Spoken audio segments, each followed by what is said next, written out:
They are not expecting this. Can he do it once again? It's going to be the freebie, but he's going to play this out patiently. He wants to spot them both. Can he make the transition? Yes, he can! You might think this is an eagle, but it's not. The weaker weapon on Forsaken, good for 2. Maybe more to be found, but nobody low. He's 90 HP, finding another 3.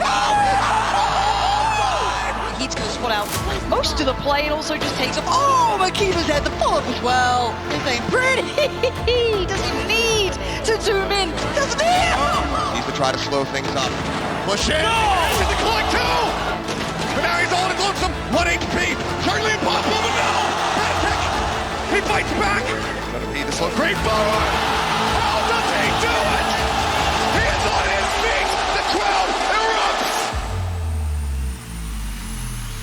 Demon 1, he's got the knives out. The 2v2, Alpha and Chronicle to try and get Fnatic across the line. Oh my God!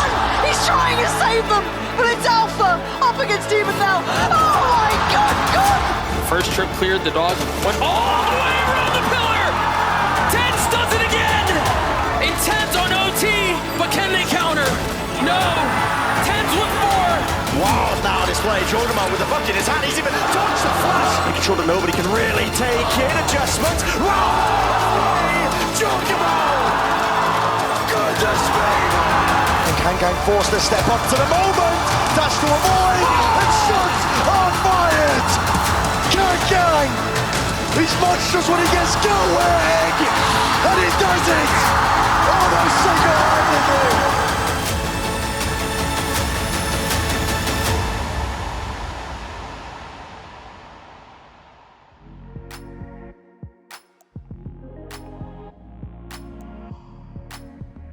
Hey y'all, before we dive into the absolute best Valorant has to offer, we'd like to give a huge shout out to our sponsor, Be Quiet, for helping us make yet another epic video for you guys. Be Quiet are the makers of some of the most slick, stylish, and most importantly, silent PC parts on the market. Here at theScore Esports, we use their stuff all the time, and for the noise-averse among us, Be Quiet's products are a must-have. Head over to Be Quiet's Amazon brand store via the link in the description below to check out their Silent Loop 3 360mm all-in-one premium silent water cooling unit and the rest of their extensive silent product range. Thank you again to Be Quiet for making this video possible. Now, let's get into Valorant's most iconic moments.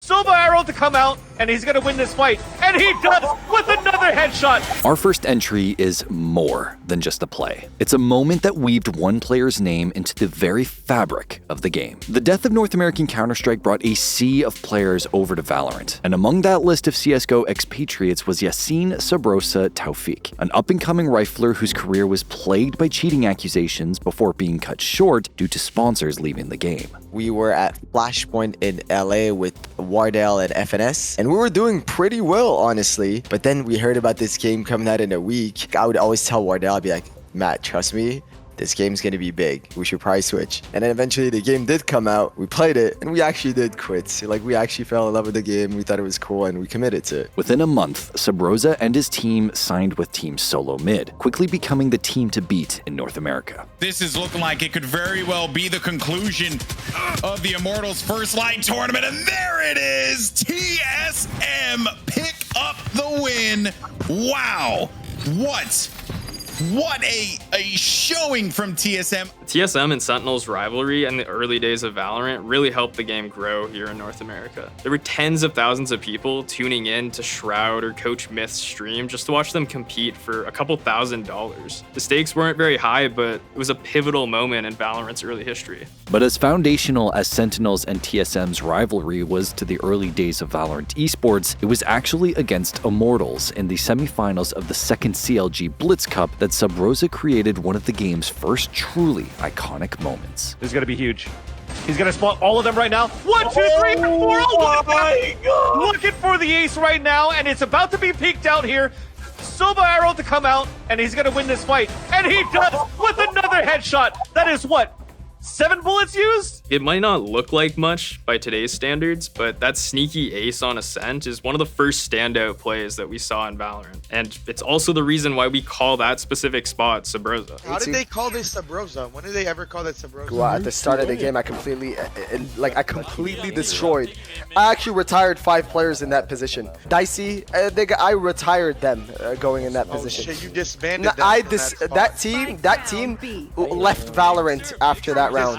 Unfortunately for Sabrosa, that impressive ace on Ascent would be the peak of his impact on competitive Valorant. Within a year, TSM fell from their perch in NA and never recovered, while Sabrosa himself departed from the org in 2025 and is now focusing on his streaming career. Regardless of whether or not he ever returns to Pro Valorant though, there's no question that Sabrosa etched his name into the game's history forever. So the craziest part about this play is that in Latin, Sabrosa literally means under the rose, and that's exactly where the play happened on Ascent. I remember he tweeted about this, and I had to go back and check just to make sure that Riot didn't add the rose in afterwards, and sure enough, it was always there. It's almost as if it was destined to happen. He's gonna spawn all of them right now. 1, 2, 3, 4. Oh my god! Looking for the ace right now, and it's about to be peeked out here. Silva arrow to come out, and he's gonna win this fight. And he does with another headshot. That is what? 7 bullets used? All up in Moose's face, and he's getting a jumping one as well on the Thief. I said this the first time I called TenZ. This is his world, and we're just living in it. After coming out ahead in their early days rivalry with TSM, Sentinels look like the best team in NA by 2021. In position, there's the dash to fly in.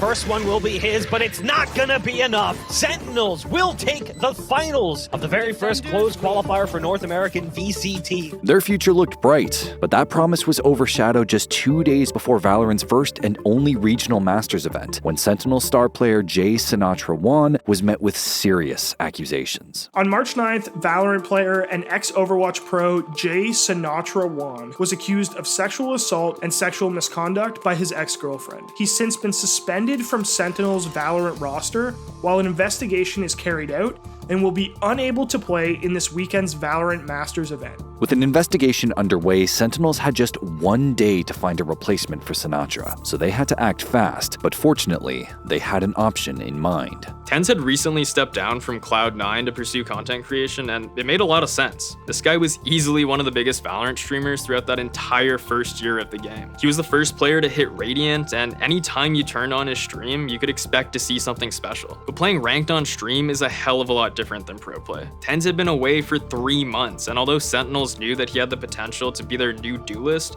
it was still a massive risk. While TenZ had unquestionable talent, his absence from pro play and lack of time to gel with his new teammates had a lot of people concerned for Sentinels' chances. But against Luminosity in the upper bracket quarterfinals, TenZ and Sentinels began to lay those fears to rest. I want to draw attention to this because this is where Luminosity really had their glow up. Right at the beginning of the year, it was in their ability to retake specifically against Sentinels. But now that TenZ is in the fold, I don't know that you're going to be nearly as effective as you were before. The ace is stolen, but it doesn't matter. Sentinels ran away with the first map with TenZ carrying his weight, although not everything went according to plan. One of my mice I was using for League of Legends, so I was trying out 1600 DPI because I think Faker was playing on it. So when I was switching between my mice, it was on the wrong sense, and I didn't really realize because I switched my sense so much that like everything felt normal to me in a way. I did feel like extra fast. Like when I switched to the mouse, I was like, damn, this mouse is lighter than I remember. But it was actually just double my DPI. While Luminosity answered back by narrowly taking split, TenZ continued to hold his own, proving that he had shaken off the rust. But it was on the third and final map, Icebox, during the second half pistol round, that TenZ shocked the world. TenZ, he's got the frenzy, and he's got a kill. Man, all up in Moose's face, and he's getting a jumping one as well on the Thief. I said this the first time I called TenZ. This is his world, and we're just living in it. That one's definitely a big one because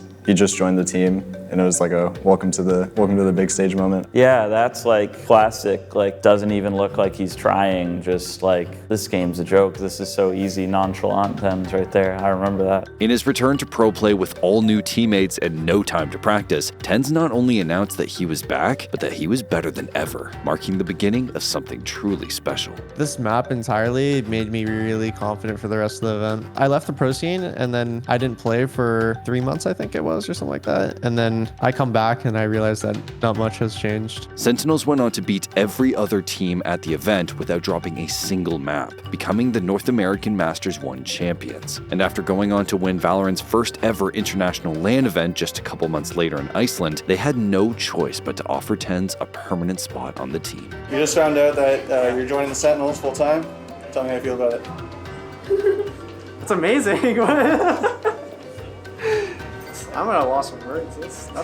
That's double good things happened today. We won, and then I won Sentinels.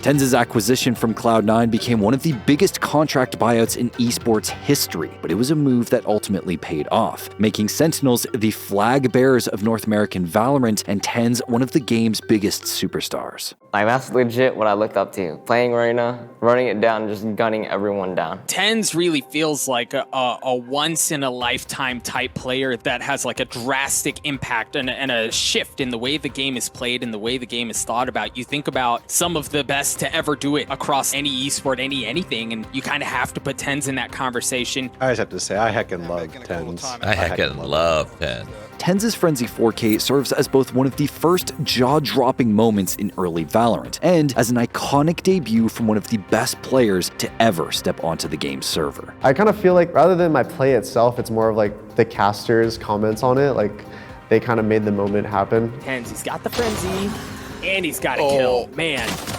all up in Moose's face, and he's getting a jumping one as well on the beat. I said this the first time I called TenZ. This is his world, and we're just living in it.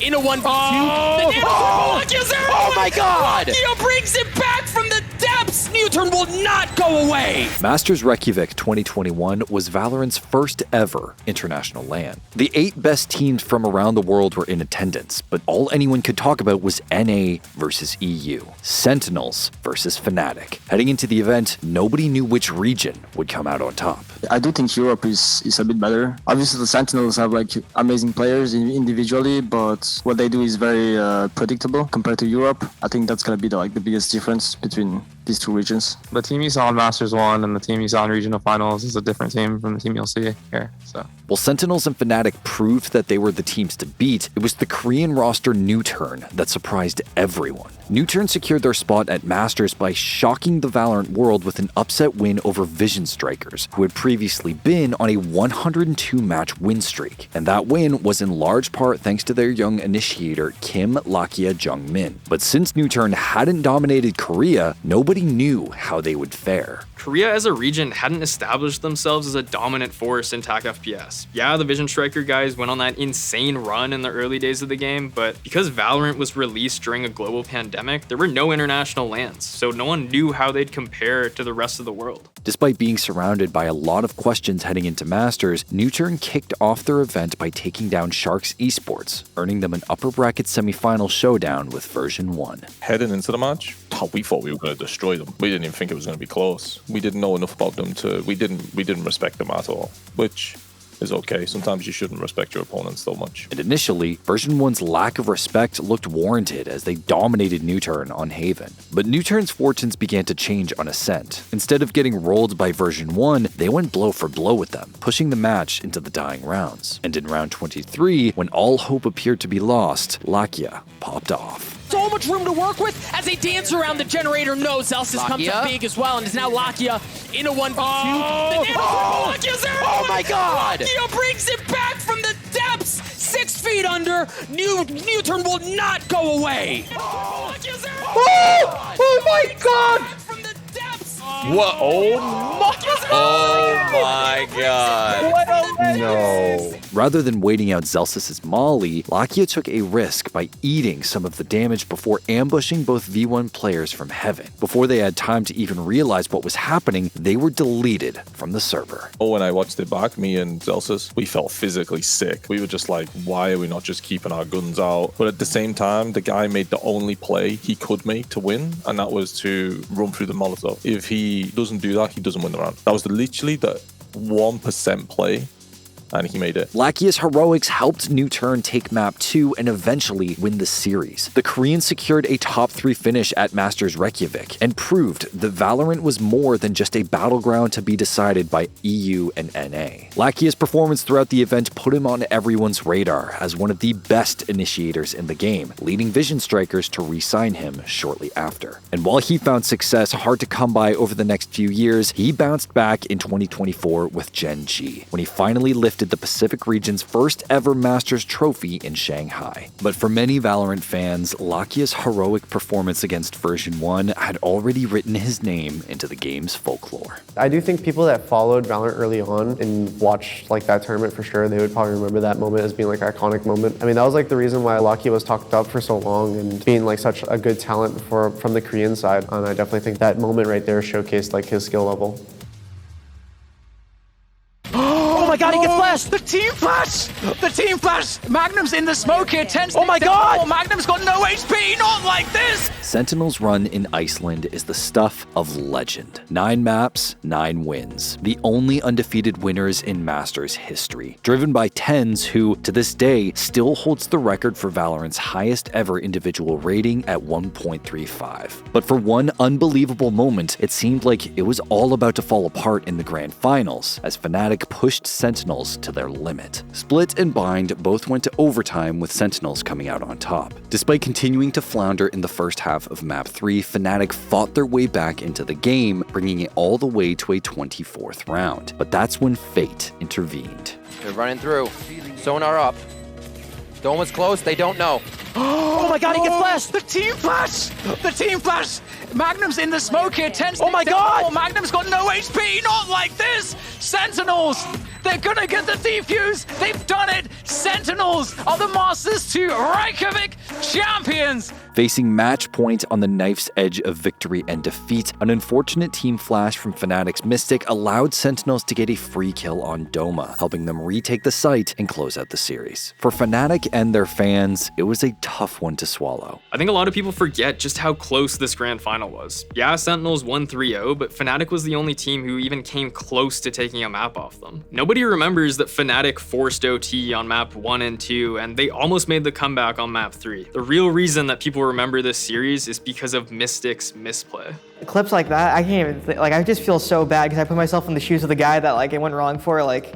Yeah, that is tragic. That is so sad. They wouldn't have cleared him. Like, I remember you can go back and listen to the uncensored clip and you can like hear how surprised they are that he's close left. Again, I can empathize with those type of moments. They're not backside. They're playing bomb maybe. Probably have mollies. He's on site. Garage and default. Close to wall, dead. We're close. 1 HP, 1 HP, default. 1 HP. Default, 1 HP. 1 HP, 1 HP. That one generated the meme EU flash, because before, like coming from CS, like everyone would say like if someone threw like a bad flash, they would say NA flash. That kind of started like at the beginning of Valorant, people would say like EU flash. Like it was like kind of like NA's time to like meme on the MEA players. Dome was close, they don't know. Playing his teammate. No way. No, dude. No, It's dude. EU. Oh my god! EU. Oh my god, that's just hilarious. Like, imagine losing like that. I mean, like, you can't help but laugh. I don't know. I think that one might be like the most iconic one I'm thinking of because that was such a huge moment, especially in the first big tournament of the game. Despite its ill-fated consequences, the Fnatic Team Flash remains one of the most memorable moments from the early days of Valorant esports. When fans look back on Reykjavík 2021, it's hard for them not to think about what happened during round 24 of Haven. That sort of stuff happens, you know, and yeah, it sucks losing. I'm probably going to go back to my hotel room and cry tonight. But in the moment, you know, just enjoy it because you can be sad later behind closed doors, you know. With the Bladestorm, Hiko. He's got a util! Defo does it! My goodness, the ace to kick off the series for Gambit! Following their dominant run at Masters Reykjavík, everyone fully expected Sentinels to continue their reign at Masters Berlin. But another team was ready to take the spotlight, Gambit Esports. Leading up to the event, Gambit had taken down each and every top team to become champions of the EMEA region. And many were starting to realize that they were a serious threat. They f***ing shit on us. I don't even care. That Nats guy is unreal. And when I say unreal, I mean like if Gambit don't win the next major, holy shit. I don't know what they're doing wrong. Each and every player on Gambit had the ability to take over a match in the blink of an eye. But one of the main pillars behind the team's success was their selfless duelist, Nikita Defo Sudakov. And when Gambit stepped foot on the Berlin stage, they showed everyone what all the hype was about, announcing themselves to the world with back-to-back 13-1 victories over Crazy Raccoon, setting the stage for one of the most eagerly anticipated matchups of the tournament. Both teams looked incredible in their opening matches. Gambit were one of the tournament favorites, and then you had 100 Thieves with their 4 CS veterans and Asuna, who were a lot of fun to watch. So everyone expected this to be a banger. Despite the first 4 rounds being split between the teams, 100 Thieves took control in the 5th, cutting Gambit down until only Defo remained. Defo and his blades. Defo still has that Bladestorm, but he doesn't have the spike. He finds himself in a 1v4! Oh, reset! Make that a 1v3. 30 seconds left. Reset! Okay, make that a 1v2. Defo manages to pick up the spike as well. Understands Hiko's there, Ethan's going in there as well, and goes in aggressive! Defo good for 4. Looking to work the ace with the Bladestorm. Hiko, he's got a util! Defo does it! My goodness, the ace to kick off the series for Gambit! Defo's 1v4 ace clutch against 100 Thieves wasn't just an incredible play against one of the best teams in the world. It was a taste of things to come from Gambit. Even though they went on to lose the series, this CIS roster never gave up. Even when rounds seemed completely unwinnable, they scraped and scrapped for any chance at a comeback. Whether it was Nats single-handedly winning a round off the back of his ratty lurks, or Redgar running it down on Reyna, no matter how difficult a situation was to overcome, they played every single round like it was their last, all the way to the grand finals. All over the timing, oh my god, no! Yeah, he's made a meal of it! It's all going to pieces! No way! Nicole! In the final moments, has just shone so brightly, they are blinded by the lights! Gambit were undeniably the best team in the world back then, but unfortunately they never became the dynasty that everyone expected them to be. After getting upset at champions, Gambit never truly recovered, and part of that was outside their control. But even though Gambit never reached their full potential, Defo's 1v4 is the perfect example of just how scary these guys were. Absolutely absurd. Never should have been allowed to happen. He's got to get it to happen. Oh, Hiko swings out. He gets 4. He gets the Red Bull clutch. 100 Thieves were down, but they steal the round away. The first age of Valorant was marked by an influx of old Counter-Strike legends looking for a second chance. And one of the first big names to make the switch was Spencer Hiko Martin, a veteran NACS talent known for his masterful lurking playstyle and his ability to clutch in almost any situation. So Hiko and Sean, that's a good kill from Hiko, but they realize Dupree's still in there somewhere. They're going to try and go for it here. They want to go all in. Hiko comes in with another kill, and back to a 2-on-2. That bomb's so far ticked. They got to move quick right now. They're going for it. The defuse is already happening. Hiko, are you kidding me? He's going to go for it. They win the round. Hiko picks up a triple and Cloud9 win it. What? Hiko's pedigree and reputation quickly led him to being signed by 100 Thieves. And after a total overhaul of their roster, Hiko shone alongside a team of fellow CS veterans. There's only 2 players left. There's a 2 versus 4 for TSM. They have to find a way out of this situation, but it's getting worse and worse. And who better than Hiko to look to seal the deal here in this grand finals as Colors tries. He does all that he can, but it's simply not enough against 100 Thieves. 100 Thieves, they've done it. They are your first strike North America champions. Hiko and 100 Thieves qualified for Masters Berlin as North America's 2nd seed and dominated their opening match against Tavan Liberty, setting the stage for a showdown with EMEA's #1 seed and one of the tournament favorites, Gambit. Gambit crushed 100 Thieves on Ascent, and the trend was looking to continue on Icebox. That's good for 2. Defo gets 1 as well. The spike is down in no man's land right now. Yeah, you've got Hiko and Nitro that are both still alive, but they're not even in the same zip code of the spike right now. They can't get within sniffing distance of it.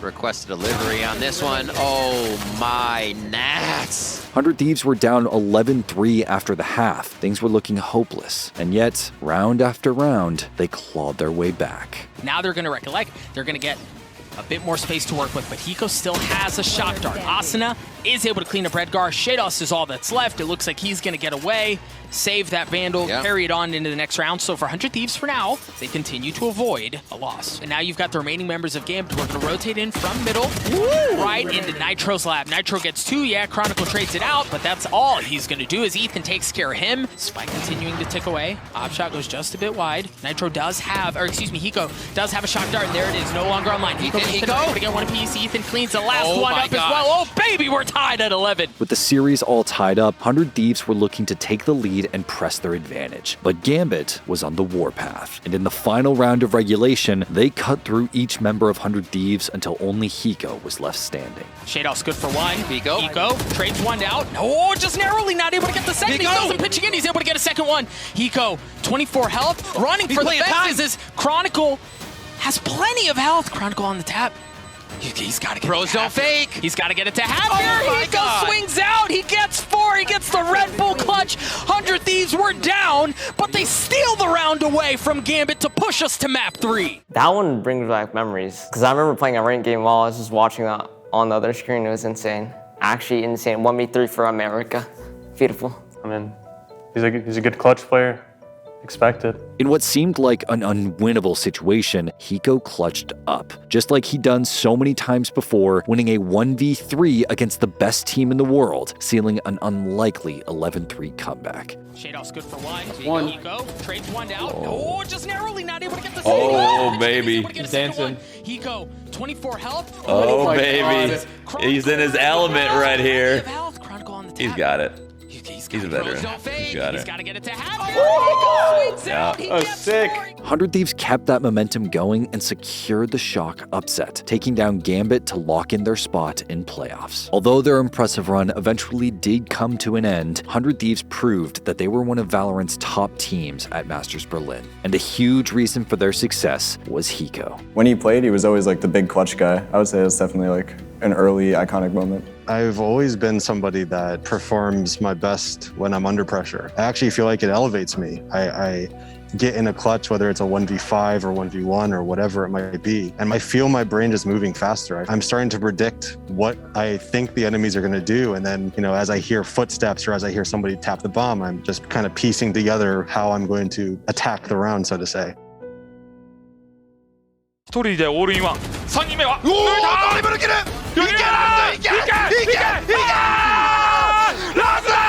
Over the years, Valorant has seen its fair share of upsets, and teams that were never expected to go far often produce some of the game's most unforgettable moments. But at Masters Reykjavík 2022, we witnessed arguably the greatest underdog run in Valorant history. Outside of a few wins at smaller events, Japanese teams never truly asserted themselves as a dominant force in the world of TAC FPS, and that recurring theme looked like it was going to continue for Zeta Division in Iceland. After getting run over by DRX in their opening match, Zeta were staring down elimination. One misstep would send them packing, and ready to punch their ticket home was Fnatic, who, despite playing with 2 subs, were still heavily favored in this matchup. But Zeta was more than ready to flip that script on Fracture. That's one player taken down, a little bit of security out of the game for Fnatic, as they now look to hold on to control up in heaven. There's 3 players tucked up there. They have the potential to play off some of this breach utility when the stun comes back up, but Fearoth is in a lot of trouble. And with him going down, the wall has disappeared. They're going to fight for the other side, and that's where they run right into a Patient Sugar Zero with a great lurk out here and 2 kills. That should be the round in the bag. Yeah, good luck to Mystic, that is all I'll say. Fnatic are on the way. They're blitzing into B. Look at this.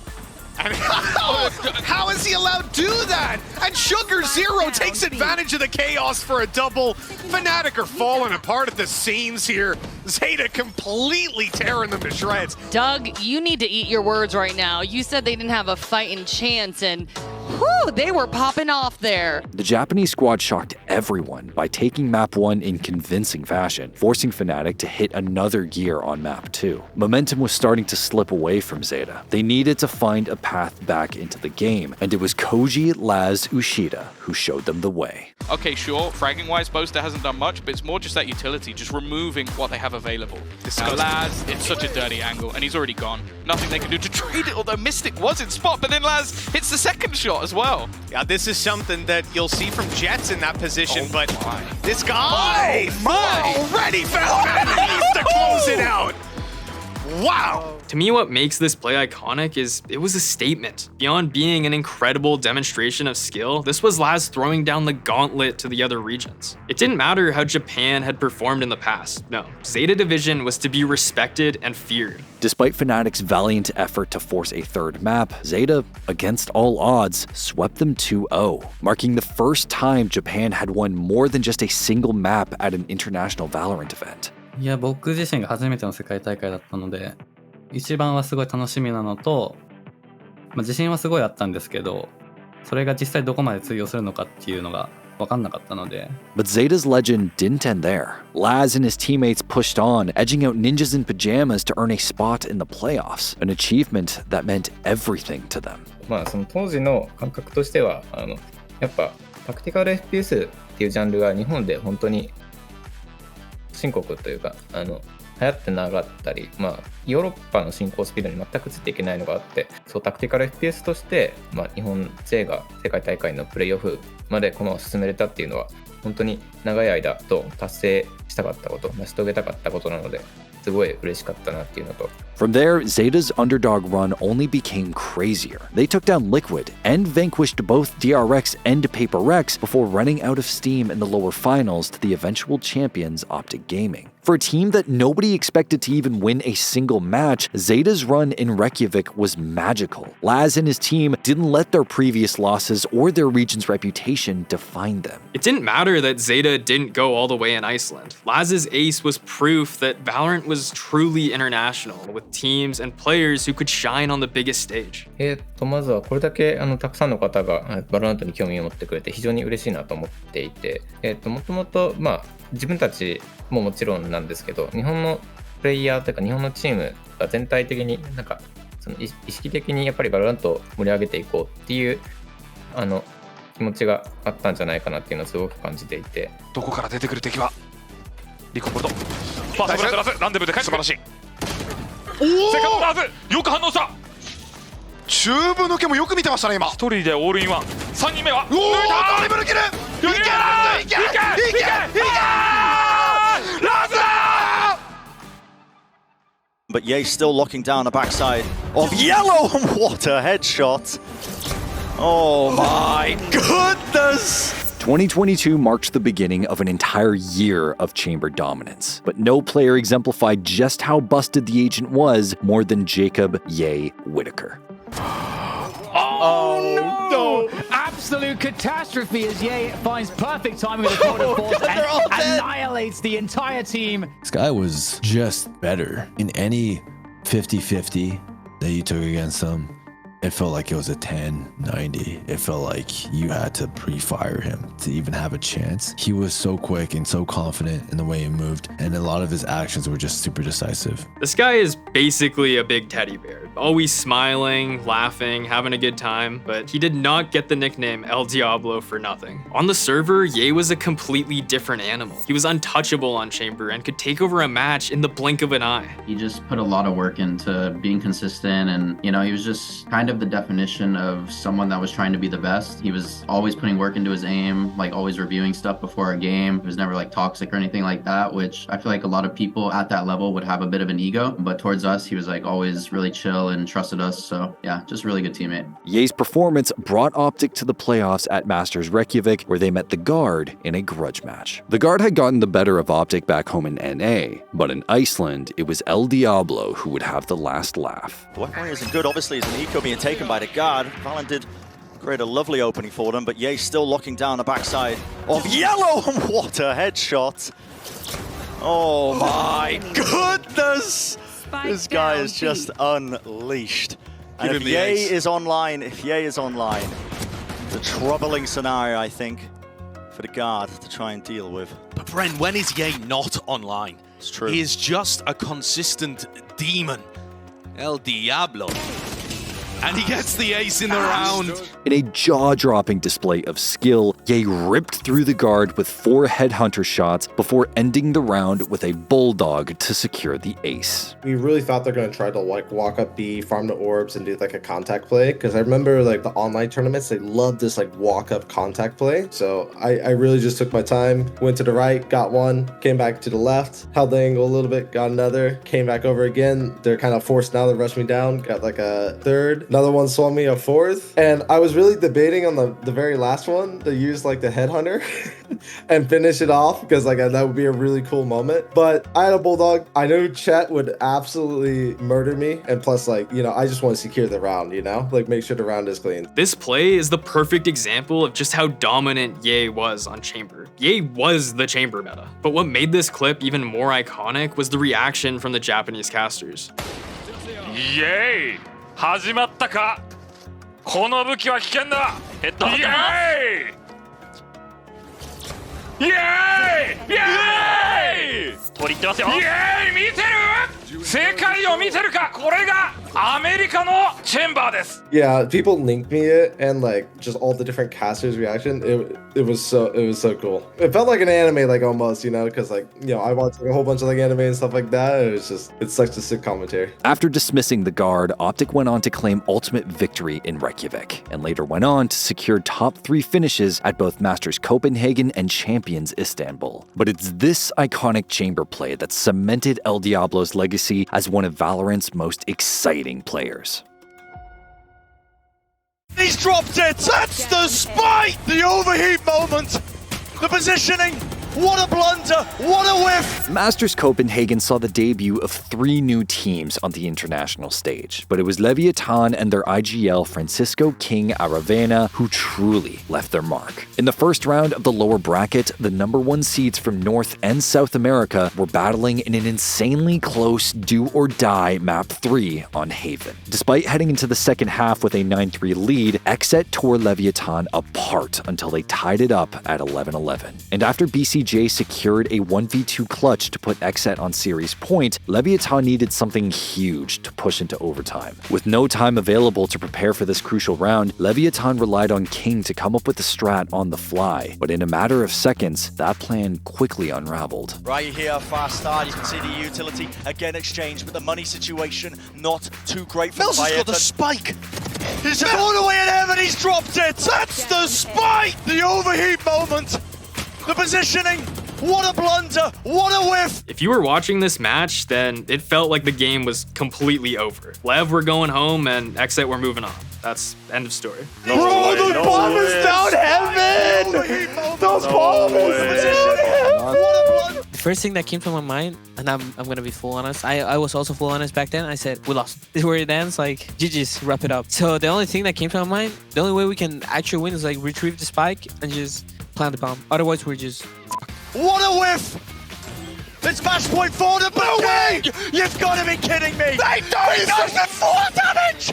This is absolutely absurd! In one of the most bizarre rounds in Valorant history, Leviathan reversed a disastrous situation. Instead of resigning himself to defeat because of Melser's massive blunder, King immediately blast-packed into heaven, catching Def off guard and rescuing the spike before paying with his life. And I'm like, guys, do your thing.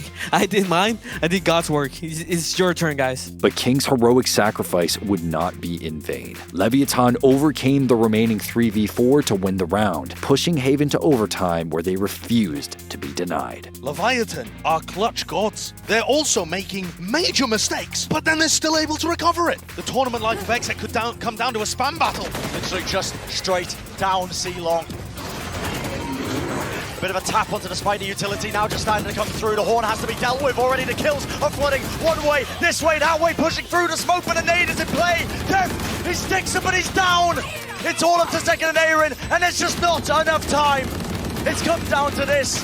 The ticking away, the kills might flow, but Leviathan are gonna be your winners, Leviathan. That moment was kind of what won them the series. It was unreal. Like he He could have probably thrown the spike out, but he was full HP when he jumped. He thought he was safe, got spammed in the back, and ended up going down. But sometimes you got to go down for the team, right? Take one for the team, and King's certainly willing to do that. For many Valorant fans, this moment was their introduction to Leviathan, a group of players who went on to become household names in Valorant. But even years after it happened, it's this chaotic, fail-turned-rescue mission that defines their legacy in the game. That was very emotional for everyone because if we won that match, we qualified for Turkey like champions. We just did the biggest blunder in Valorant history and we're about to win. So we just complete cinema. What? You've got to be kidding me! He died! He died! He died! This is absolutely absurd! Oh my I've never seen anything like that. Over the ropes, how many players are going across? Pure silence. No! No way! No way! Not like this! No way! Not every play is about genius strategy or perfect aim. Sometimes you can make history by being in the right place at the right time. And that's exactly what happened for Austin Crashies Roberts. Going into Champions 2022 in Istanbul, many were looking at Crashies and the rest of Optic Gaming as one of the favorites to take home the trophy. But in typical Optic fashion, they had a painfully slow start in the group stage. And he's just The suppressed onslaught of all these players that are coming their way. This time though, Boom are dealing with it. There will be no Crashies to anchor. Berserk's leading the charge for the rest of his team. But still, Victor, operator with the wall going down. He's given a clear sight line to take that shot. Dashes forwards. Breaking positioning, even just pre-firing a bit of spam with the right click. One after the other, but finally, it is Boom who take map number 1 in this series. Optic started the tournament down a map to a team that they were expected to dominate, but they responded with an emphatic 13-5 victory on Bind, sending the series to Fracture. Fracture's defining feature are these zip lines that allow players to rotate to the opposite side of the map by going beneath the defender side spawn. And Optic had actually innovated on this map with Victor's incredible neon play throughout their run in Reykjavík. But this map isn't remembered for anything even remotely innovative or intelligent. Despite losing the opening pistol round, Optic rebounded, building a 7-3 lead with Ye dominating on his signature chamber. If Boom was going to get themselves back into the game, they needed to do something, and fast. At the beginning of the 11th round, they showed pressure on B main, but were forced back by Victor's utility. Instead of immediately rotating towards the other site, Boom decided to gamble by ziplining their entire squad to the other side of the map. But unfortunately for them, that risk was not going to be rewarded by Crashies. Over the ropes, how many players are going across? Pure silence. No way! No way! Not like this! No way! I remember watching that. I was working that event. I was like, that's fucking a joke, dude. I was in the process of rotating, and all I hear is giggling. And I hear the roping. I'm looking at radar, and I see 5 people, and I'm just like, what just happened? You know? The play hadn't even like finished or anything like that. People are just laughing as he's like shooting them all down. It was the funniest thing ever. I could not believe it. Oh my god. All 5 of them are What just happened? I look away for 1 second, I come back, and they're all dead on the rope. What the f just happened? The other team's smiling too. They're like, we're f***ed up. In that moment, know that they just made VCT history for all the wrong reasons. Yeah, they actually just made history. That's a Hall of Fame moment easily. This car crash of a moment for Boom lives in infamy to this day. So much so that it's one of only a handful of plays that have been immortalized in Valorant itself, receiving its own player card back in June 2023. That might be actually the most iconic one, because that's another one where it's like, nobody's even done it since. But yeah, I mean, I watched that clip back actually recently, and I feel like it's just like, what are they even doing, you know? There were 5 on one side and 5 going on the rope, it's just random, but I think that's an insane clip. The thing about that clip is like, it's good clip, but I hate him because I feel like that will never happen again. But he farmed it, so I'm happy for him. I mean, look at Crash, he's smiling. He's smiling when he's doing them. He's picking it up. He's just smiling. He's just smiling. He's a psychopath! All right, everyone, we have a lot more epic Valorant moments coming your way, but before we get to them, we'd like to, once again, thank Be Quiet for helping us make this video. Whether you're gaming, working, or in our case, gaming at work, peace and quiet are pretty hard to come by. But with Be Quiet's extensive range of premium silent PC parts, including the Pure Rock Pro 3 dual fan air cooler with state-of-the-art features that make it virtually inaudible, you can be sure that PC noise will never be a distraction, even as you slog through around 130 of your favorite 100 FPS. Now, make sure you've got your snacks ready because we're heading into the second half of the most iconic moments in Valorant history.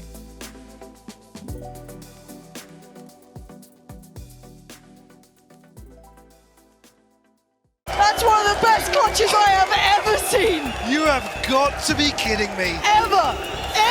Artis Svarnix had long been in search of glory. After leaving CS to play Valorant, he struggled to find success on G2 before making the switch to FPX. FPX quickly became the best team in EMEA, but due to issues out of their control, they weren't able to attend Masters Reykjavík and test themselves against international opposition. By the time Masters Copenhagen came around though, FPX were able to make the trip to Denmark, and Artis was able to show the world what they had missed in Iceland. Artis does have the operator rather than tour de force, so he can still do the damage with this. And there's problems now, Northeption are falling like flies. No, it's looking disastrous for them. They tried it all, and it all fell to pieces. FPX making it to 12. Despite playing with the stand-in through the group stage and the opening round of playoffs, FPX looked unstoppable. They toppled Fnatic and Optic in the lower bracket before edging out Paper Rex in a 5-map thriller. Forsaken performing under the pressure to get to aims, the reset! Absolutely ridiculous! And what a play! 4 kills for the final blow!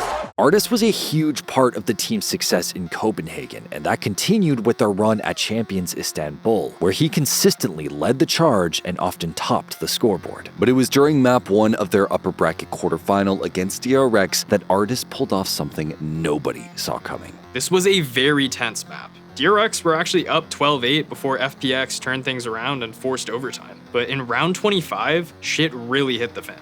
FPX tried forcing their way onto A site and got shut down. Stuck in a 2v4, they needed someone to help pull them out of this unwinnable situation, and that's exactly what Artis did. It's all in one man's hands. Spike recovered, 24 seconds now. He's gonna creep up on the side. He wants to plant. He might actually get it as well. Okay, one goes in and gets the dip away. Does get marked though. Prowler, not a problem just yet. Another. No way! Oh my God! The man can do no wrong!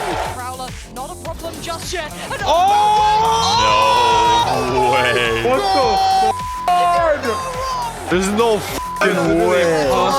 That was the craziest clutch ever. Artis had absolutely no business clutching here. He got tagged by a fade haunt, which meant that DRX knew exactly where he was playing the post plant from, but it's the way that he managed to isolate the fights that really allowed him to win the round. Stax even threw a fade seize, taking him down to 1 HP, but it just didn't even matter. Oh, he's oh, we didn't lock onto him. Just yet. It didn't lock onto him. Oh my God! In the end, DRX triumphed over FPX and proved to have their number by eliminating them from the tournament when they rematched later on. That said, while FPX's overall performance in Istanbul won't live long in the memories of Valorant fans, Artis' Herculean clutch won't be forgotten anytime soon. That's one of the best clutches I have ever seen! You have got to be kidding me! Ever! Look at it. Watch this back! Pour over this. He knows it. He absolutely knows it. Oh my God! No! What? Not again! Not again! How has Stax done it? One more time! Kim Stax Gutek had been fighting for recognition for quite some time. Despite his incredible 102-match win streak with Vision Strikers and helping to shape the Korean scene on DRX, his teams weren't able to perform at their expected level on Valorant's biggest stages. The pendulum swings, and what can he do with this? He's got everything he can. He's got the operator, and all he's got is death! It's Laz on the other side as Buzz is all that remains. And it's over! It's done! It's all tears in the rain for DRX! Zest finds Angel. There's still hope here, but it's a 1v1 on the site, and Zipan is immovable. 13-9. And Mike, I gotta say it, they're getting flashbacks to Iceland here. The 1v2 for all the marbles, 20 seconds to do it, and Angel denies! It really just felt like DRX were group stage merchants. When you're losing like that in playoffs over and over again, it makes sense that people are gonna say that you're cursed. Everyone knew that they had the potential to be a top team, but they had to prove to themselves that they could overcome these high pressure situations. But at Champions Istanbul, that narrative was about to change. DRX routinely waltzed their way through the group stage, setting up a clash against the Masters Copenhagen champions, FPX. And on map 1, nothing could separate them. And now the 2v2, but Zest is barely breathing, and they're gonna have to check to hotel, but they expect at least someone to be standing there, but it's all again down to this. Stax on top, Xiao drops down, Stax sees it, but it does not matter. Xiao is getting so many valuable rounds for FPX. At the end of regulation, things were all tied up and headed to overtime, where Ascent continued to seesaw in either team's direction. One's already down on site, the second comes flying Depends in. 1 HP. The 1v1! Oh, but Stax is 30! Horn goes up! He's looking for him anywhere he can, and the dance begins. Stax and Stax goes huge! But during round 35, with the game on a knife's edge, Stax gave us one of the most iconic champions plays ever. Stax and Zest this time, surely you can't clutch it out again. I have no idea he's here this early. He's got one scot-free. Oh my God! No! What? Not again! Not again! How has Stax done it? One more time! Here this early. I love He's this. got one scot-free. I love this! I love this! I love this! Oh my God! What just happened? I have no idea he's here this early. He's got one scot-free. Oh my God! No! What? Not again! How has Stax done it? One more time! What is going on? With perfect timing, Stax dropped from heaven and destroyed FPX. It was an incredible, delirium-inducing play, but more than that, it seemingly marked the end of DRX's curse. Despite a brief hiccup against Loud, DRX bounced back with a win over Fnatic, and the train kept rolling. Another 2-0 over FPX took them to the lower bracket final and their best international LAN placement ever. Although losing in the lower final was a tough pill to swallow for DRX and Stax, his performance in Istanbul proved to him that he truly belonged among Valorant's elite.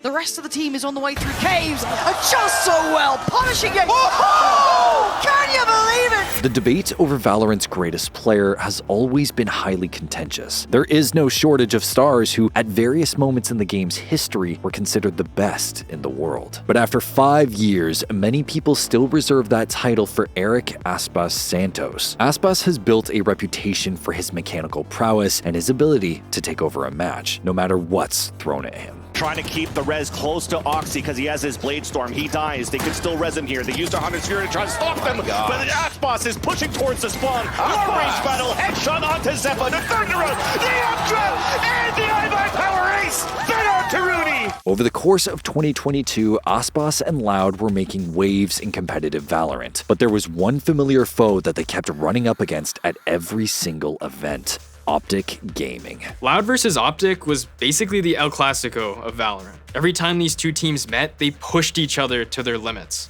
It's still Valorant's greatest rivalry. Every time that I knew we were gonna face each other, I was already excited because I love playing against good teams and good players. Optic overcame Loud in groups, but the Brazilians clapped back in the upper finals, leaving the grand finals as their fated battleground. It's a classic rivalry that we've seen tons of times. We've got either a Brazilian team making it to lift a trophy for the first time, or a repeat winner again for the first time. Just either way, it's history. The series was extremely close, as everyone expected. Loud won map 1 in overtime, but Optic bounced back on map 2. Map 3 was hotly contested, with both teams trading rounds until Optic arrived at map point, with a chance to go up 2-1 in the series. If the Brazilians wanted to return home with the trophy, they'd need someone to step up when it mattered most, and that someone was Aspas. And a bit of timing, Aspas. This could be everything for you and your side, or it could be dead and gone. It could be all for nothing, and that is a problem.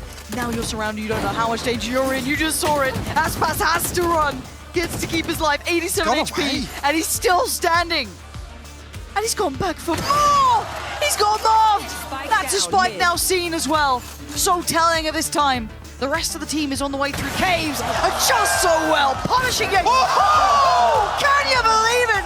Aspas beheads Crashies, and the other two turn plan. They're looking towards B. They want none of what he's selling. And off towards B we go. Victor and FNS, can he close or is it OT again?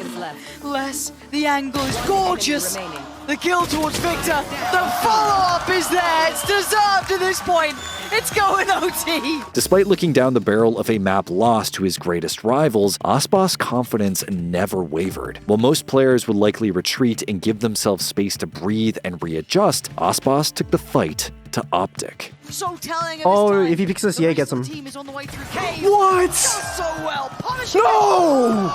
I remember watching this live and seeing Ye holding Cave with the operator, and Aspas is about to peek into him, and Ye hits that shot 9 times out of 10, but Aspas just reacts faster, and I think in that moment, every NA fan's heart just completely sank. Aspas' heroics pushed the game to overtime where Loud closed out the map. It was a blow that Optic simply couldn't recover from. Loud went on to dominate them on Haven and win the grand finals. And now there's only 3 standing, and it's all building towards this A site.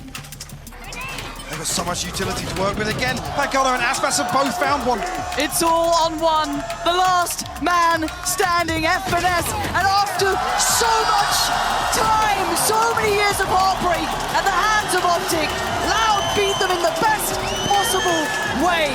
Throughout 2022, Optic and Loud faced off a total of 6 times, playing 18 maps total, with each team winning 3 series and 9 maps. There was only a 3-round differential in Optic's favor by the end of the season. They were so evenly matched that some rounds could only be decided by a stroke of brilliance from players on either side of the stage, and that was never more apparent than in Istanbul. Absolutely ridiculous heroics from Aspas.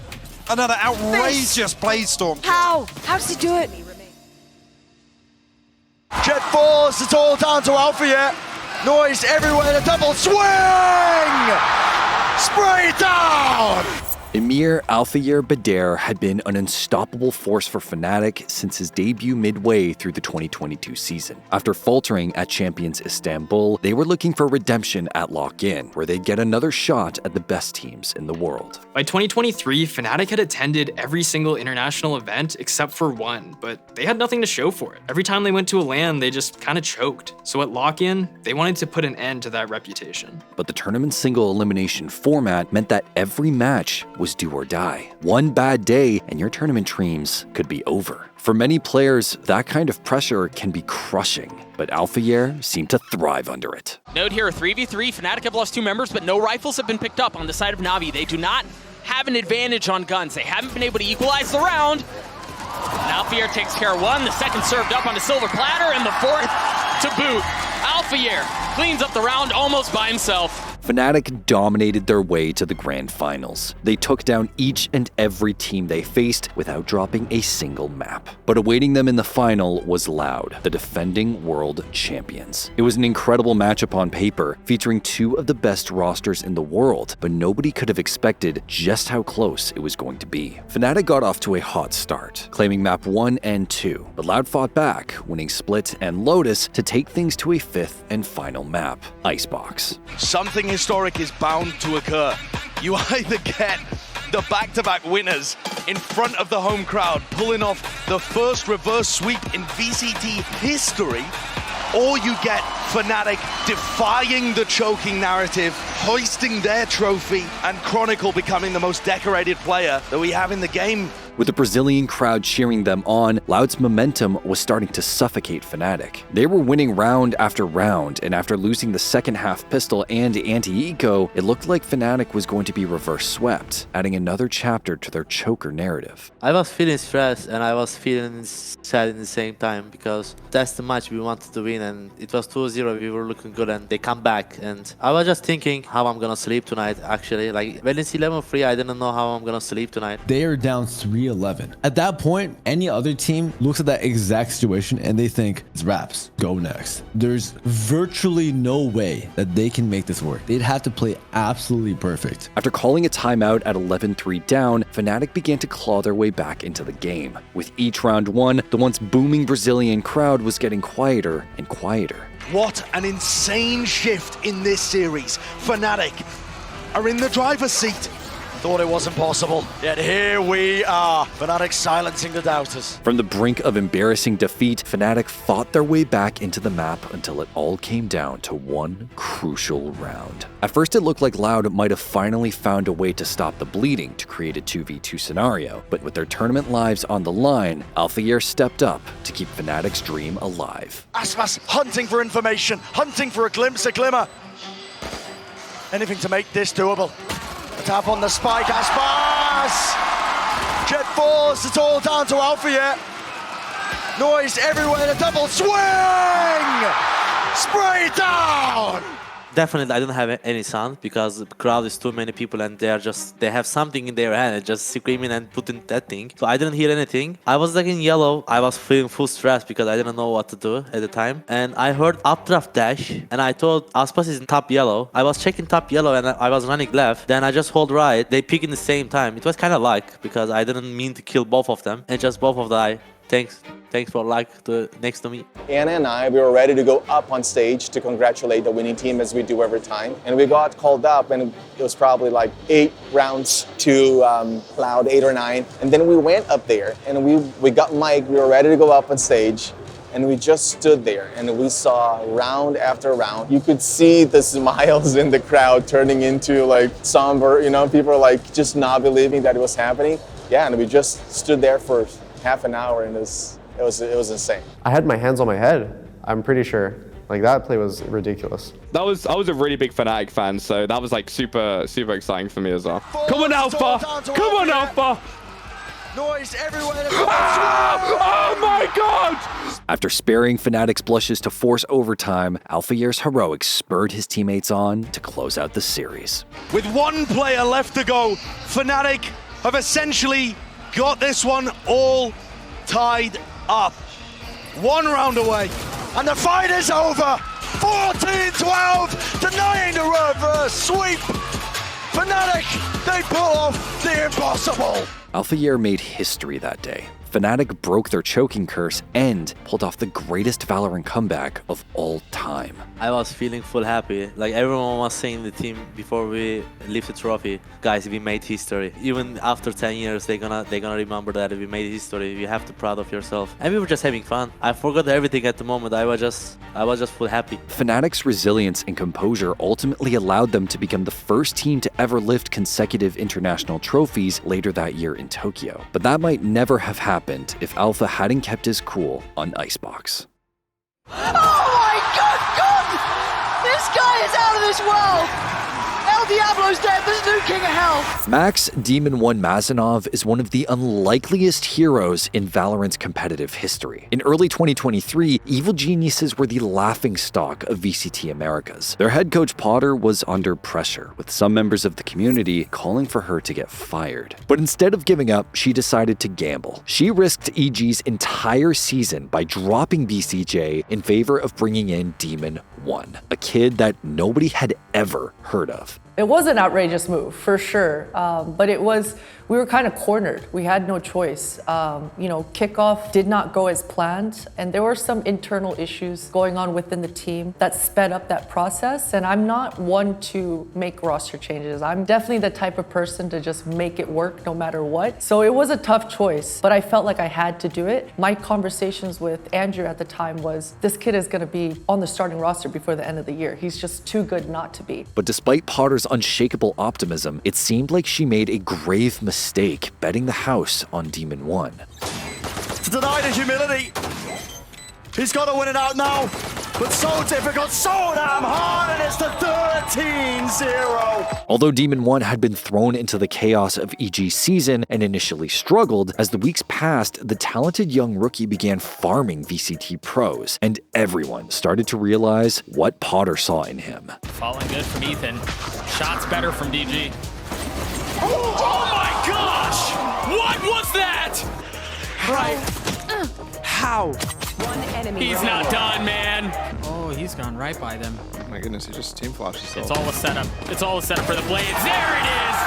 Demon 1 gets all 5. Thanks to a miracle win from MIBR, EG were given a lifeline. They scraped their way into playoffs and surprised everyone by qualifying for Masters Tokyo as NA's second seed. And EG's terror continued in Tokyo, with Demon 1 crushing team after team on the way to the upper bracket finals against Fnatic. After a humbling blowout loss on map 1, EG bounced back on their signature map Fracture to even the series, but map 3 couldn't have been any closer. The first half ended in a dead heat, and both teams kept fighting back and forth until eventually Fnatic took a 12-10 lead. EG's economy was in absolute shambles. They cobbled together a broken buy with 3 stingers, a judge, and a single rifle, but they needed a miracle to keep the game going.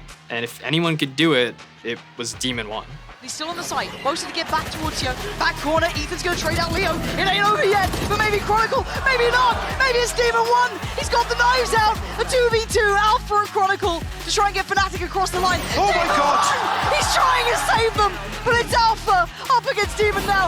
Oh my God! This guy is out of this world.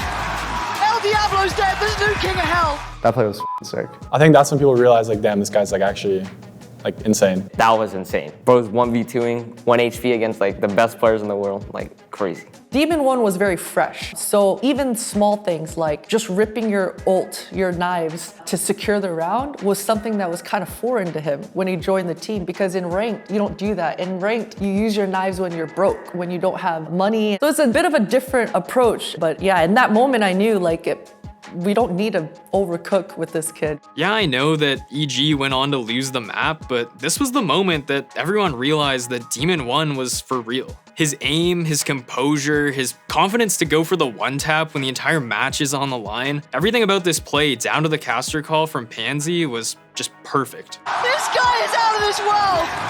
El Diablo's dead, there's new king of hell! While Fnatic ultimately ended EG's Masters run in their Grand Finals rematch, the NA underdogs left Tokyo with a new sense of belief. That was an insane moment, and I think right then I probably was like, oh, we're winning champs. You know, like in a funny way.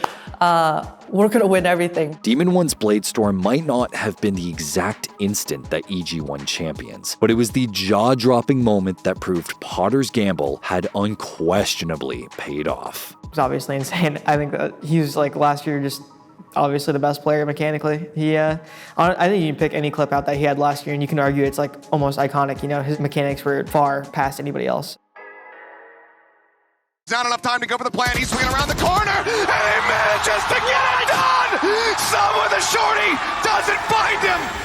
Not every iconic moment is a brilliant outplay. Some are so catastrophically tragic that they reach that status through sheer disaster alone. And unfortunately for Sam Som-Oh, his greatest mistake lives in this kind of infamy. At Masters Tokyo, NRG and Paper Rex were fighting for their tournament lives. The winner would be in the top 3, and the loser was going home. Many had expected NRG to go the distance, but Paper Rex had shocked everyone at the tournament up to that point, taking down some of the best teams in the world despite playing with a Gecko one-trick as a stand-in. But as soon as NRG and Paper Rex's showdown kicked off on Pearl, the two teams proved to be evenly matched. Throughout the second half, they were going round for round all the way to overtime, and still, neither roster could find an edge. He's going to be able to do so as soon as Forsaken goes down. Mindfreak just gets the bang through the screen. Finesse pushes out of the pit. Will get taken down. They'll get onto the spike for the fuse, and that is going to be Paper Rex now tying us up at 9-9. But in the 27th round, everything changed. Look at the backstab, the swing in, he's playing it out patiently, there's one, there's two, Ching in the meantime finds one on the opposite side, but Som comes up with eliminations, the spike, grabbed, Mindfreak, can he exit fast enough? The answer is gonna be no! The Reckoning at the ready. Instantly invested, a 1v1 to see who can take this now to map point, CGRS. The stand-in. He knows he needs to rush this down. He needs to play for the kill. There's not enough time to go for the plan. He's swinging around the corner, and he manages to get it done! Someone, the shorty, doesn't find him! Paper Rex, they take it to 14! Oh, man. Heartbreaking. Really, truly heartbreaking. That's a North American tragedy. I wasn't watch partying, but I was just watching it like with my friends, and I remember I was like this. I was just like, why would you not run?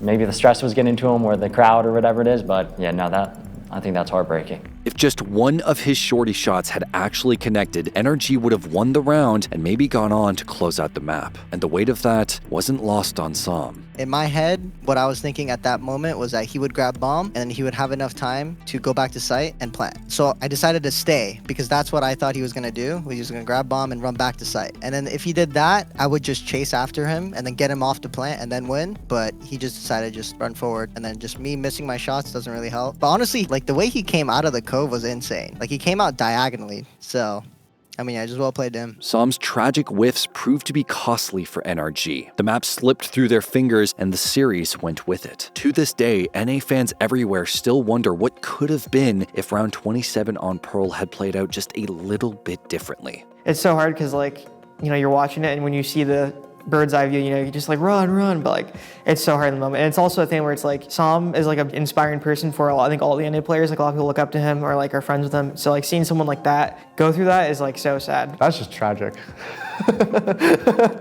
I mean, it's like a hindsight thing. Like Sam should have ran away, but it's a hindsight thing. I knew he felt maximum responsibility in that moment, but he was the one that brought that round back for us to begin with. There were 12, 13 other rounds that we could have played better, not just that one. So we could have ended the game way before that situation even happened. I felt more responsible than Sam did for us losing that map. Som's infamous incident on Pearl may have been a moment for him to forget, but it became a seminal meme in Valorant folklore. The thing is, I bully him so much for that, but I love him. Like when I was watching it, I was like crying inside for him, but now I troll him about it, but yeah. And fortunately, in time, even Som has been able to look back and laugh on the painful mistake that could have crushed a lesser player. Wait, give me Honestly, I think I troll about it more than my chat. Like every time like we get like a map like Icebox or something that Harbor's like playable, I'll just hover Harbor just for fun, just to see the chat. Everyone's just gonna spam Cove. It's definitely like a moment in my career where it's like, no matter what, it's just gonna stick with me. So I'd rather not just dwell on it. And honestly, it's like pretty funny. Like looking back at it now, it's pretty funny. First trip cleared, the dog went all the way around the pillar! TenZ does it again! After emerging as a dominant force in 2021, capped off by their legendary run at Masters Reykjavík, Sentinels struggled to reach those same heights in the years that followed. The super team that had once looked unstoppable was a shadow of its former self, and after what felt like endless failures to qualify for international events, some members of the community started to point to TenZ as the problem. He needs a change of role. Nothing I watched with regards to his duelist play made me think that he's going to be a top tier duelist in the next year. It just doesn't seem likely unless he puts in an enormous amount of effort and that same coaching. I do think when there's a lot of stuff going on, you just kind of focus on the negativity in life. So it was definitely kind of hard, especially our team was not really playing that well either. So it just felt like everything was going wrong. Sentinels already tried putting TenZ on other roles and other agents like KO and Raze, but it wasn't working. He had to reinvent himself as the team's new smokes player. And I know that I'm not the only one who was skeptical about the change. I was a little bit iffy at the start. Definitely playing smokes and getting used to it, it definitely feels not as fun at times. You have to value your life a lot compared to duelists that I was playing before. In spite of the learning curve, TenZ's performance throughout the offseason and the early stages of VCT kickoff showed promise, proving he was still capable of making a positive impact on the server. And before long, Sentinels scrapped their way into the kickoff semifinals against NRG, with a spot at Masters Madrid on the line. The series opened on Sunset, which was extremely back and forth, with both teams trading blows until NRG eventually pulled ahead with a 12-10 lead. Sentinels held on to force one final round of regulation, but to get to overtime, they needed someone to step up. And when they needed him most, TenZ came up with the goods. I just gotta say, the IGLing from both teams so far has been immaculate. Oh, it's been a treat to watch. It seems like they always pick the right side. First trip cleared, the dog went all the way around the pillar! TenZ does it again! A TenZ on OT! But can they counter? No! TenZ with 4! Second gets the last! OT on the cards! The dog went all the pillar! Yo! A TenZ on OT! That was insane! I Personally felt that Energy, they played really slow and they contacted a lot, or they would kind of kill sound around the map and then pop. So I was able just to get on top of that box. I saw a little gap and I knew that they would run into the crosshair there. I didn't really think I'd get 3. I was expecting to just get 1 and go down, but I just kind of lined up perfectly. Off the back of TenZ's map-defining play, Sentinels vanquished Energy in overtime and closed out the series with a dominant win on Split, qualifying the org for their first international event since Champions 2021. And that's all it'll be! It's been years that fans have had a reason to celebrate, but tonight, Sin City burns red! Welcome to Madrid! TenZ's performance throughout kickoff was honestly incredible. Even though he was playing a more supportive role, he was finding so many impact frags. He literally top fragged the server on Omen to send them to Madrid. But this is the play that really gave them the momentum to win that tournament. TenZ will be remembered for many incredible moments throughout his Valorant career, but without this 4K on Sunset, we may never have seen him get that one last shot of glory before he retired. It was TenZ that completely saved the game when he was on top of the box in market, sees over the smoke, mows down 3 players. Energy are looking around like, where the hell is this guy? Like, we don't know. Making sure that nobody can really take it. Adjustments. Right! Jugamo! Goodness me, man! It's easy to forget that every gun and every playstyle can be viable in Valorant, but once in a while, a hero will step up to remind us that playing your own way can lead to victory. And in Stage 1 of VCT Americas 2024, Alexander Jogamo Moore was that hero. Energy and EG were dueling over a spot in playoffs, but the story surrounding the match was that it was the first time that Jogamo would share the server with Ethan and Demon 1 since they won Champions together back in 2023. But this time, Jogamo was at war with them. After EG's run in 2023, everyone knew that Jogamo was him. This is the guy that would do the dirty work so that Demon 1 could truly shine. But after Ethan and Demon 1 left the team, Potter and Jogamo had to prove that they could still win without them. The series opened on Ascent, where EG took a commanding lead. Here we go, it's fast though. Onto the half by that is a bit of a beef by Martin. I think he's trying to TP into his own smoke. Jogamo ripping him to shreds right now with the outlaw buy. Heads up, knowing that the economy is going to be weak. Demon 1 though, surely not, no! Taken out, Bladestorm, refreshed but not even necessary. EG continued to build momentum, bringing the game to map point, and with victory in sight, Jogamo unleashed hell on his former teammates. Ethan also feeling the heat, it's been turned up. Wild now this play, Jogamo with the bucket in his hand, he's even touched the flash! APM off the bloody charts from this guy, and that one's paved the way. Committing one of the blades, we're moving away from that path. Nades flying through and forwards. This is a site that's going to be gained now for them, and they're already getting that plant down. Demon 1, take matters into your own hands here. A chance to really wrangle back Fate and Control. Crashes with the firing line. Making sure that nobody can really take it. Adjustments. Right! Jogamo! Goodness me, man!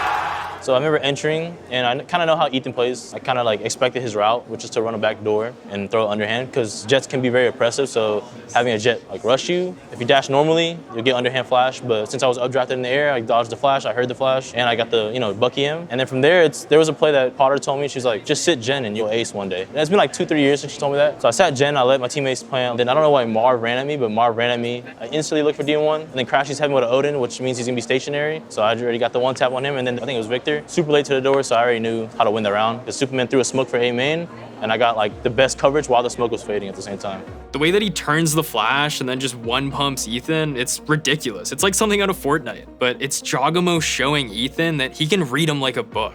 Thanks to that unbelievable ace, EG took the lead in the series and went on to narrowly defeat NRG on map 3. While both teams ultimately had forgettable runs in stage 1, there's no question that Jogamo's jaw-dropping play will stand the test of time. Still possible? Dude, Jaw is crazy. Oh my god. Oh my god, dude. Oh my god, Jaw! Really adjustments. Oh my god! What is happening? Oh my god, what? Oh my god. Oh my god, the airplane bucky just went crazy! Oh my god. Oh! Oh! Joe! Oh! Shit, dude, that was insane! I love that clip. The casting, the end of the game, the scene, the Bucky, the whole thing is just amazing. Honestly, I don't know why, but it's the first one that comes to mind. I think that's probably the most like This is Valorant. He's monstrous when he gets going! And he does it! Almost single-handedly! In the grand finals of Champions 2024 in Seoul, only 2 teams were left to fight over Valorant's greatest prize, Heretics and Edward Gaming. Heretics were among the favorites heading into the event. They were a squad known for making deep runs throughout all of 2024, but were still looking to claim their first trophy. Every single team that has ever been in a global grand final has ended up winning a tournament, except for Team Heretics and Paper Rex. And you've heard it from them in many, many interviews. They don't want to come second anymore. EDG, on the other hand, weren't expected to have made it this far. Led by their flashy star duelist Zhang Kang Kang, they were a dominant force in China, but hadn't seen much success internationally, although things felt different this time in Seoul. Despite losing to G2 in the group stage, EDG fought their way back onto the winning path with the help of Kang, racking up victory after victory en route to the grand finals of the biggest event of the year. EDG hit peak form during playoffs in Seoul. They were up 2-1 and had all the momentum heading into what could have been the 4th and final map. But Bind ended in complete and utter madness. Thrash is going to be clearing, cleaving the way through. Path potentially. Here, lying in wait, Thrash is there alongside a sees. His players need to be defended. Woot steps up to the challenge, but dropped inside. Kang! Overtime in sight. And EDG are hungry for it, trying to will it forward. Fuse denied, but the shot's online. They don't have it. Time. It's not a line, man. Heartbreak for EDG. The tiniest of differences. EDG tried to bounce back on Abyss, but once again, their early lead was slowly eroded and momentum began to swing in Heretics' favor. Simon can only do so much. The position like this, it is to no avail once more. 7 rounds for Heretics. Time is ticking. Woot to do it all. Thrash in hand. You can see the deny, you can see the delay. Up and over the TP. Woot! Has he got it done? That's so close. The circle shrinking. I don't think he's got it. It's milliseconds. Smuggy. Oh my. TenZ available, ready to be popped. But it's all Rians and Woot. Side by side. He slapped them down. The Turkish brothers in arms. Playing next to the Lithuanian brothers in blood. Heretics. They've just come out with another blinder, and they've taken the final kill, denying a crucial gun away from EDG. Chishu has no money to play with. EDG needed to stop the bleeding, but more than that, they needed a moment of magic. With the odds stacked against them thanks to a broken bye, EDG's hopes for their entire season rested on the Guardian in Kang's hands, and their faith was emphatically rewarded. Kang forced to step up to the moment, dash to avoid, and shots are fired! Kang! He's monstrous when he gets going, and he does it! Almost single-handedly! Dash to avoid! Oh my god! Kang! He's monstrous Oh when he gets my god! Oh my god! We kind of knew how EDG were going to play. We played against them before. We played them in Shanghai. But even when we knew how they were going to play, we still couldn't really stop it. Kang's kind of just like on his own, running it down. And he's got his teammates like helping him, like throwing util. But he's like ahead of the pack. And we knew that. So we're just like, okay, let's kill Kang.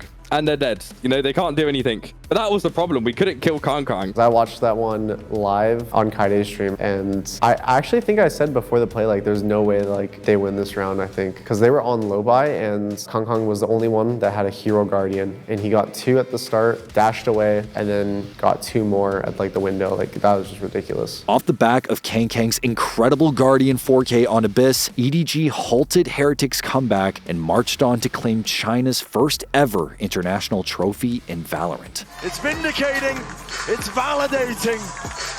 But Kang and the rest of his squad have finally lifted the trophy. Not just for EDG, for the region as a whole. But that wasn't the only history Kang made that day. On top of breaking the record for the most first bloods in a series, Kong also broke the VCT record for the most kills in a best of 5. I have no doubt that Kong's play in that grand final will go down as the greatest individual Valorant performance of all time. The defuse being held. Trent, he's out at safety. He's desperately trying to get it done. And he's just managed to do it. Masters Bangkok's grand final, G2 versus T1. Arguably the single greatest Valorant match ever played. The North Americans came into the matchup as heavy favorites after rolling through everyone they faced in playoffs, while the Koreans had scrapped their way through the lower bracket to become the unlikeliest of underdogs. And map 1 showed exactly why. Push over the corner. Some damage going to be exchanged here. Looking for the stun, and he just re-peeks it. Meteor desperately trying to get away, but cannot. This Trent looks to hold this down, make it unassailable. Just Stacks and Sylvan remaining. A 2v5, a desperate bid to try to keep this map going. Sylvan will find the first, but he eats so much damage. It's an easy grab for Leaf as he looks for the second and final kill here on Lotus. A bit more fight here, it would seem. But Valen will go ahead and put them down. 13-5 G2, making a statement on their map pick of Lotus. T1 answered back impressively on Haven, but the odds were still against them, and their in-game leader Stacks was doing everything he could to keep their trophy hopes alive. Stacks really is the heart and soul of Korean Valorant. He's been competing in TAC FPS since 2016, but he'd never won a big trophy. In this grand final though, it's that near decade of experience that ended up deciding things. Despite taking an early lead, Jogamo snatched map 3 away from T1, and split was decided by just as narrow margins. Off the back of an incredible ace clutch by Meteor, T1 fought back to take the map to overtime, where they came out on top. That sent the grand finals to a 5th and final deciding map, Pearl. And although Stacks' T1 got off to a dream start, G2 was winning every single retake in the second half. Divide here on the wall, trying to get the knife. Valen pumps in, and he finds them both! 11 rounds! G2 have figured out T1! After losing round 20, T1 were down 11-9 and forced into a broken bye. Their hopes of lifting the Masters Bangkok trophy were dwindling. They managed to get the bomb down and pop Killjoy's ultimate, forcing G2 back and delaying the retake. But as soon as G2 went for the killing blow, it was Stacks who struck them down. Was trying to push the corner, but leap from above. Finds that kill. Meteor run down. Sylvan in the smoke. Finds himself a second. But Trent will flush him out. The swab of the weapons. The defuse being held. Trent, he's out at safety. He's desperately trying to get it done. And he's just managed to do it. The spike goes off. And somehow it is a Red Bull clutch at the hands of Stacks. The swab of the weapons. Right. Defuse being held. Trent, he's out at safety. He's desperately trying to get it. You got him? Oh my god. And he's just managed to do it. Oh god, there's no way it was his last bullet. How was he not hitting it?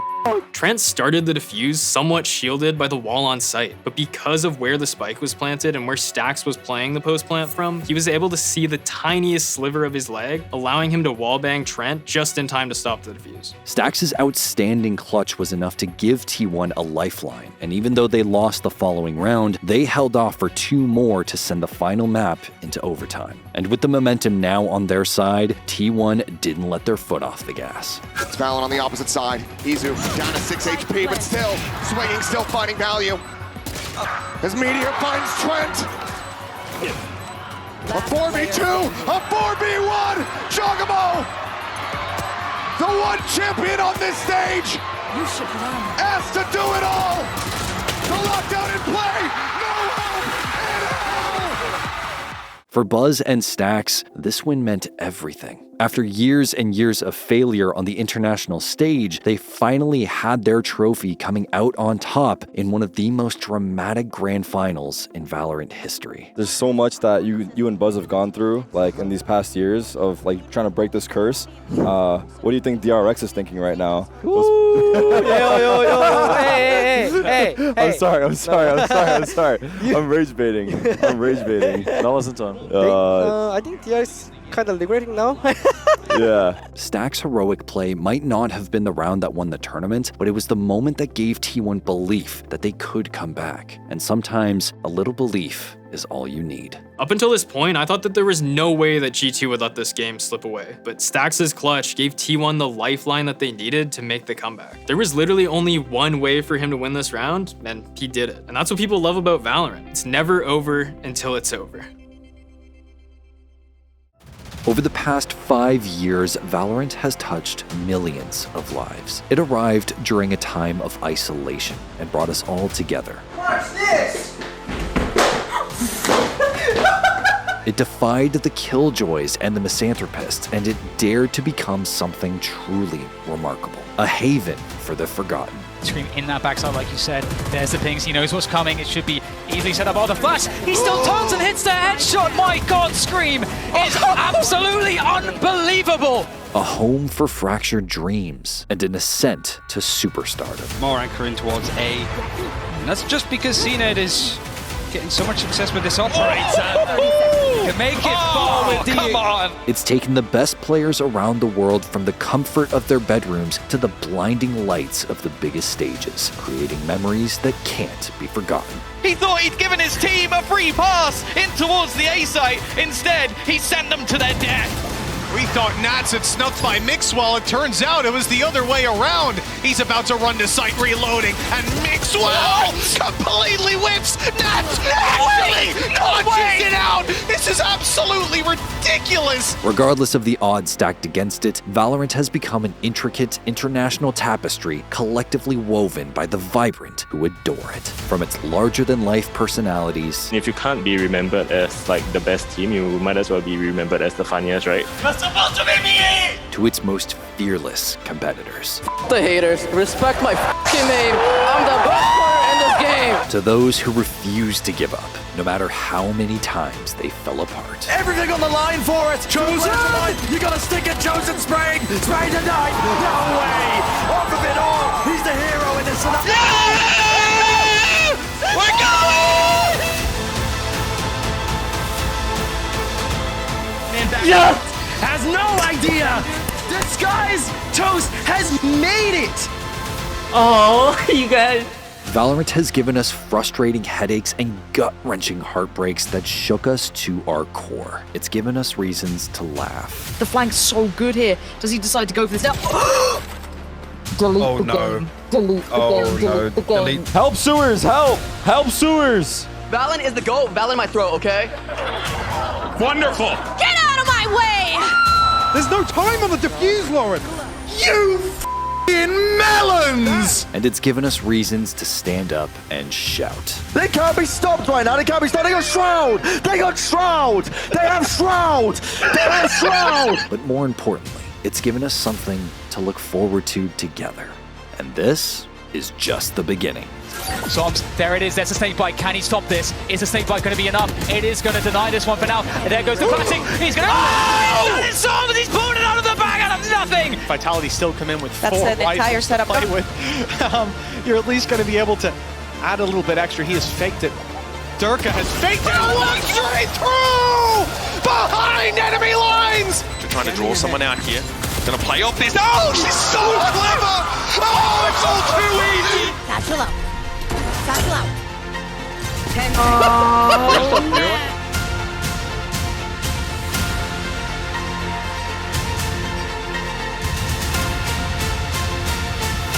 Yeah, love Valorant, mate.